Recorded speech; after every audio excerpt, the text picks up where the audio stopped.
What is going on, you guys? Alex Chasen back here with a brand new video, and today I am going to be naming one X factor for every single NBA team for the 24-25 NBA season. Before we jump in, two things real quick. A couple of the teams I do have more than one name just because I genuinely could not decide. I was thinking for 5 or 10 minutes on like two names. I couldn't do it. I was like, I'm just going to talk about both of them, and maybe on the spot I'll come up with who's more important or who's more of the X factor of that team. The second thing is, for teams like the Brooklyn Nets and Washington Wizards, I mean no disrespect when I say this, but who cares who your X factor is? You're going to be one of the worst teams in the NBA, especially the Brooklyn Nets. Don't worry, I have an X factor, but it's more like an X. There's really no factor because they're not going to be playoff play-in teams.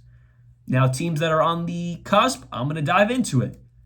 But just want to preface it. The Brooklyn Nets, some other teams, I'm going to be throwing some names out there that I think could be X factors to something interesting in your season. But it's not like, yes, this is going to be the key to their success of winning a championship. You know what I mean? Anyways, let's dive right into it. Starting off with the Eastern Conference, the Boston Celtics. It has to be KP, Kristaps Porzingis. He's going to be missing the first 2 or 3 months of the season. There is no question he is this team's X factor. When he was on the court last year, that's what made them the most dominant team in the NBA. We saw how he came back in the finals.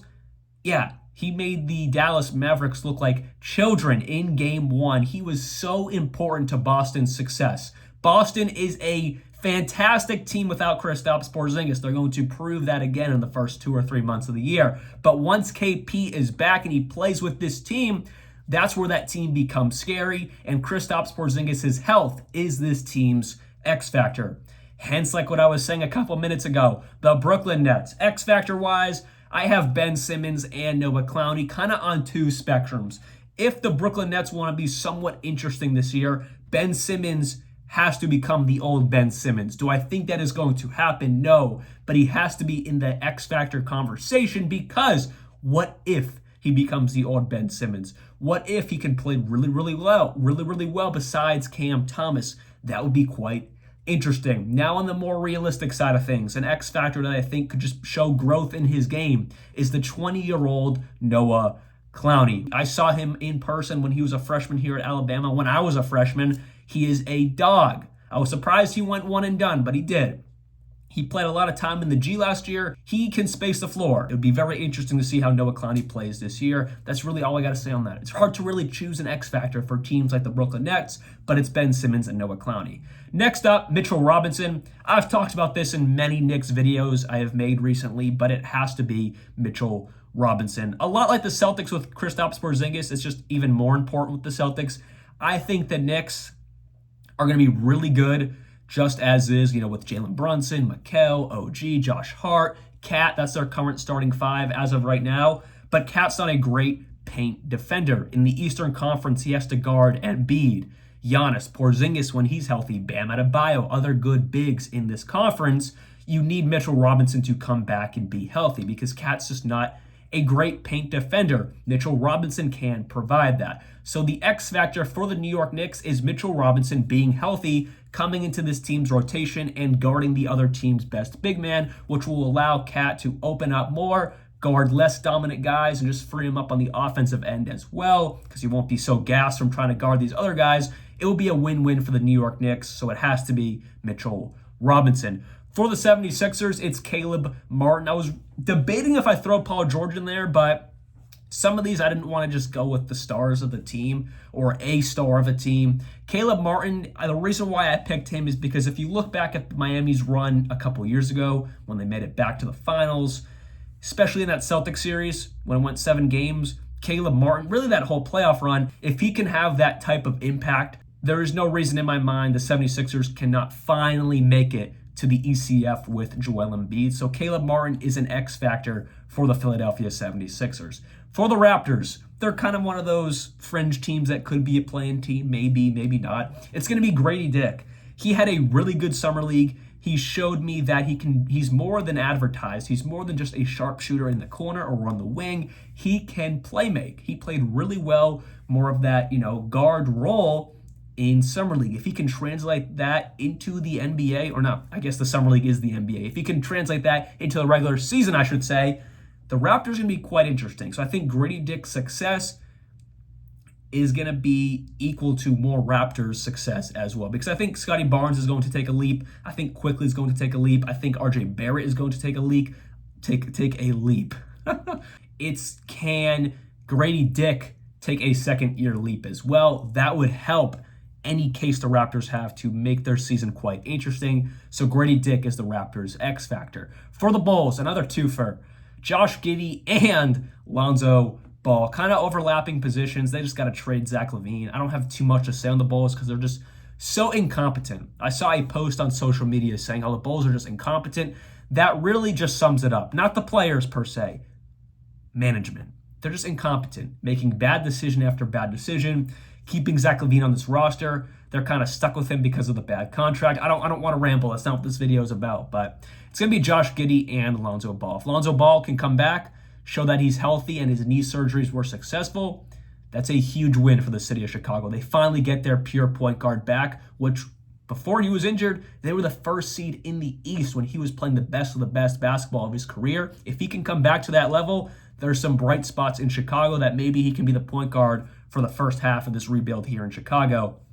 Also, Josh Giddey, if he can prove he can be a most improved player type of guy, that'd be really, really good for them as well, especially if Lonzo Ball is just not as good. Josh Giddey kind of overtakes that.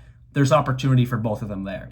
For the Cleveland Cavaliers, it's Darius Garland and Evan Mobley. I'm just leaving this as both of them because both of them have to improve. Both of them had down years last year. That was really frustrating to see that alongside Donovan Mitchell, especially when Mitchell was putting his heart and soul into this team. I still don't think, and I've said this before, I'm still not convinced Donovan Mitchell is a superstar player that can win as the sole superstar. He needs guys to step up around him, and that's going to be Darius Garland coming back into all-star form and Evan Mobley turning into all-star form. For the Detroit Pistons, it's Jaden Ivey. He has to step it up. I know he's still really young, but if they want to take some substance of a step up record-wise, Cade Cunningham is going to continue to get better. I believe that. Thompson is going to continue to get better, and he's younger than Ivey. Ivey has to step it up and get closer to that 20 PPG mark, because last year he was coming off the bench at times. He needs to become the starter of this team alongside Cade Cunningham. He's got to do it. For any morsel of improvement, Jaden Ivey has to become better, so he is, in my opinion, the X factor for the Pistons this season. For the Pacers, young guard Andrew Nembhard.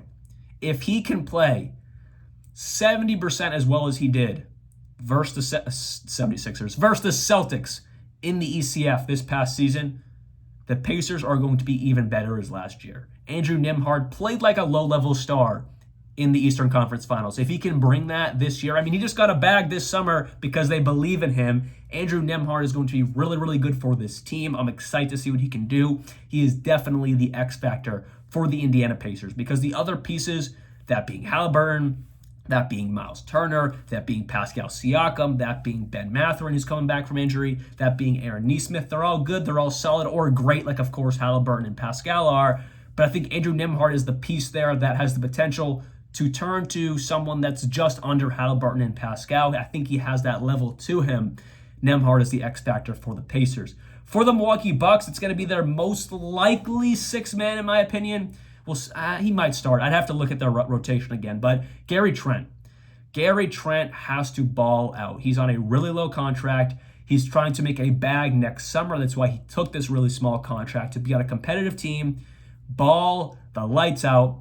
He's got to become sixth man of the year, or he's honestly probably going to start that too. It's probably going to be Dame, Gary Trent, K-Mid, Giannis, and Brooke. So we'll see. Maybe he comes off the bench, maybe he doesn't. But either way, he has to ball out for the Bucks to be good. I'm not a huge believer in the Bucks as in a championship team this year. They'll still be good in the Eastern Conference, but as a championship team, I don't quite see it. So for any morsel of that being a possibility, because I know Dame's going to show up, I know Giannis is going to be good. Chris Middleton is getting older, more injury prone, but they shouldn't have to rely on him anymore. They have to rely on those three-point buckets.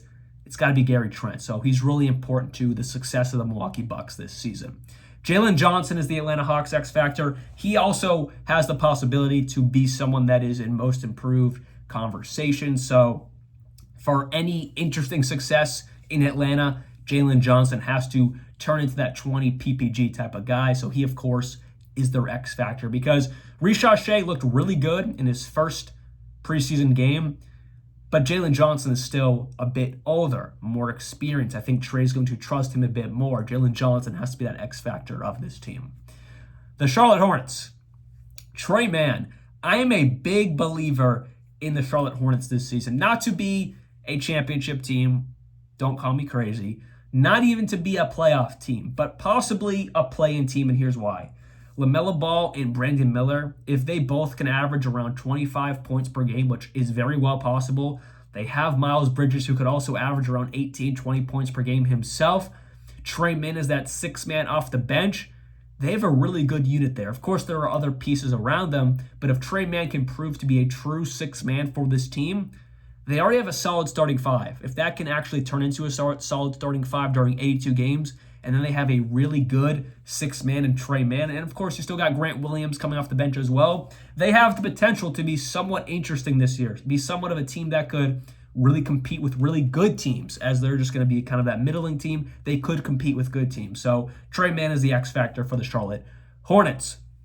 The Miami Heat, Jaime Jaquez Jr. If he can take a major leap up this season, that is going to really help out Jimmy Butler. It's going to really help out Bam Adebayo. It's going to really help out this team that is good, but not great. Terry Rozier, it's a second year of him. That's going to be really good, but still, I don't think they're as good as they once were a couple years back because the East has gotten better. It's gotten more dominant. The Celtics are now insanely better than them. So they need someone like a Jaime Jaquez Jr. or a Kel'el Ware, a rookie, but I think it's going to be more leaned on Jaime Jaquez Jr. to become the X factor of this team.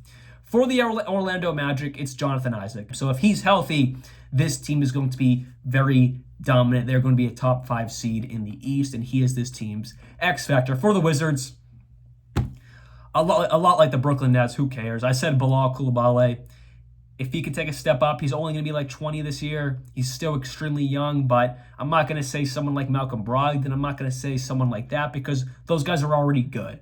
I kind of want to go to a young guy that maybe takes a leap up and makes their season somewhat interesting. It's got to be Bilal Coulibaly. Now we're in the Western Conference, starting things off with the Denver Nuggets. It has to be Christian Braun. There's no other way around it. They are putting so much faith into this man to be their new starting two guard. It's insane. They didn't pay Bruce Brown. They didn't pay KCP. They're both gone in back-to-back off seasons. Christian Braun now jumps into that starting two guard position.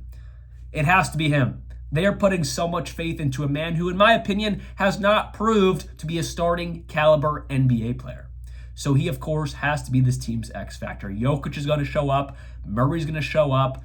This team is going to show up around Christian Braun. But they're putting starting minutes into this man. He has to be their X factor. There's no other way around it. For the Minnesota Timberwolves, it has to be Dante DiVincenzo. This is what they brought him in for, to be a fantastic guard off the bench. Average around 15 points per game. Of course, Naz Reid is the sixth man, but Dante DiVincenzo, he could be in play for sixth man of the year as well next season.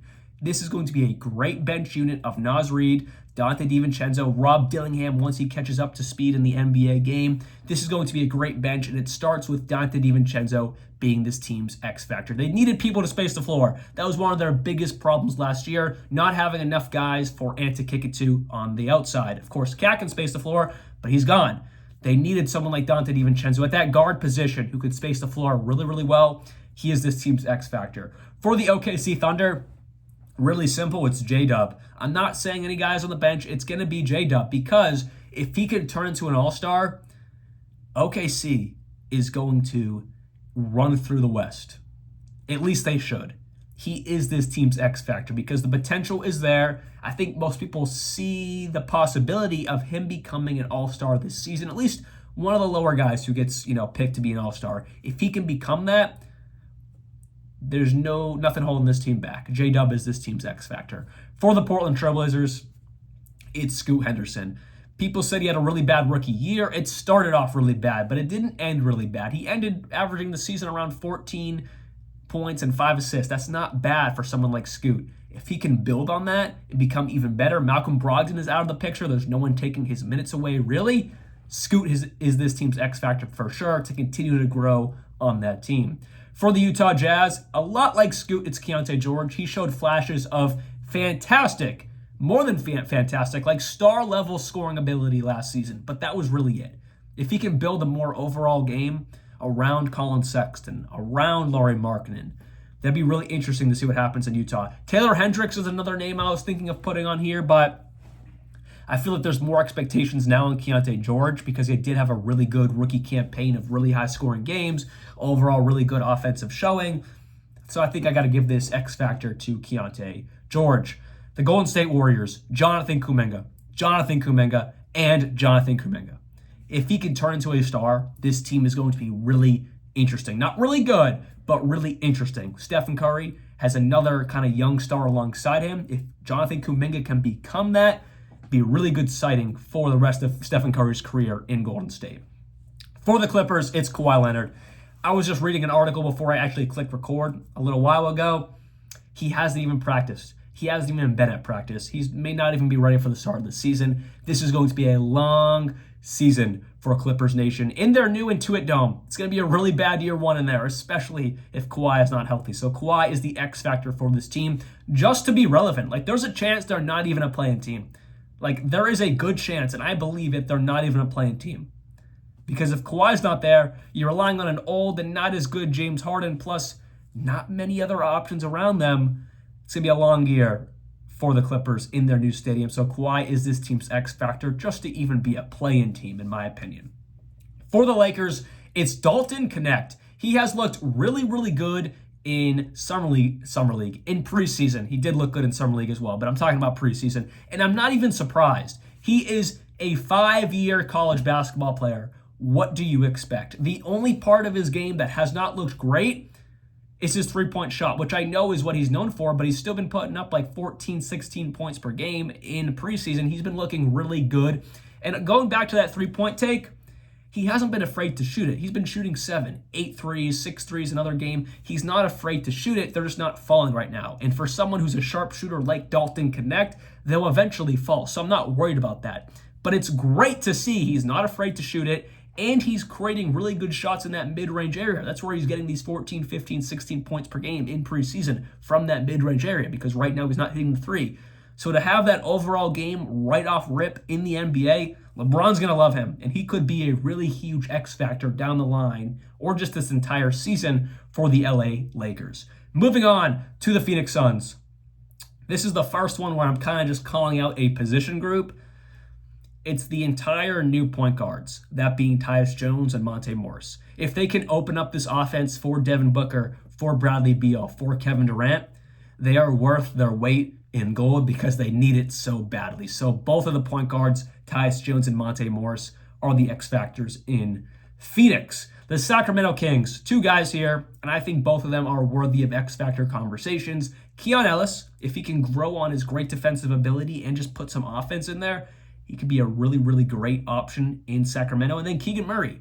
Can he become the true third option of this team? I know they just got DeMar DeRozan, but he's getting older.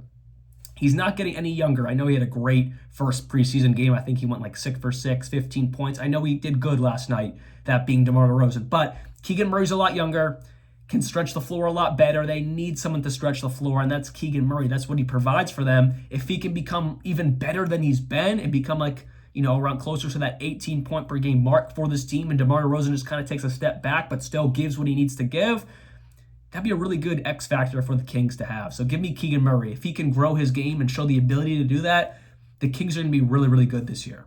For the Mavs, it's Klay Thompson. They brought him in for a reason, to have championship experience, to be the sharpshooter they needed. And I don't know why it sounded like I have a third one, because I don't have a third one, but it's really just the championship experience alongside Kai, and just be the sharpshooter that can space the floor that they desperately needed. That's what they lacked. Someone they could kick it out to. Kai and Luka would drive and kick it out to PJ Washington or Derrick Jones Jr. or Jalen Green. None of them besides PJ Washington are really that competent at the three. Klay Thompson is. So now their offense opens up even more. If Klay Thompson is hitting his shots while playing good defense, good enough defense, he wasn't last year, so if he can come back to his defensive edge, that'd be really good. He is this team's X factor. For the Houston Rockets, it's Alperen Sengun and Jalen Green. They're kind of battling right now for who's going to be the future leader of this team. I'm going with Sengun. It's easier to find a multifaceted guard like Jalen Green than it is to have a really, really good offensive understander like Alperen Sengun. But that doesn't really matter. They're both X factors. If they both can grow in their games, this team is going to be really, really good. Plus the vets they already have, plus all the other young guys they have on this team. They are in far and away this team's X factors. Alrighty, we have 3 more. The home stretch, the Memphis Grizzlies. It has to be Zach Edey. They drafted him to be their starting center off the rip. No dilly-dallying, no nothing. He is this team's starting center. He is the X factor. If he can come in and average a double-double or damn near close, that would be so impactful for Memphis' success this season. It's in no way, shape, or form anyone else other than Zach Edey for an X factor. The Pelicans. This one is very interesting. Herb Jones. He was just announced to be this team's center for their start of the season. Yes, Herb Jones. Herb Jones is one of the best defenders in the entire NBA, but it just shows how down bad their center situation is. Daniel Tice and rookie Yves Missi are the only qualified centers on this team. That's disgusting. So Herb Jones is the X factor for this team for not only his now play at the center position, but also just his overall game. His defense is amazing, but if he can step up a little bit offensively, that's going to really help out the Pelicans to be even better than what people think this season. And last but certainly not least, the San Antonio Spurs. It's Keldon Johnson and Devin Vassell. Victor Wembanyama is going to be Victor Wembanyama. He's going to continue to be great. CP3 is going to provide whatever he has left in the tank. But these 2 young guys who are almost vets now in Keldon Johnson and Devin Vassell, they're both on contracts for some time still. Devin Vassell is on one a lot longer than Keldon Johnson. We're waiting for their boom. We've been waiting for it for what feels like years, especially Keldon Johnson. Vassell has continuously gotten better in his career, just not as fast as we thought. Keldon Johnson, we have been waiting year after year for his boom. It's yet to happen, so they both have to be X factors. Vassell getting better than he was last year, becoming another star alongside Wemby, and then for Keldon Johnson to finally hit something.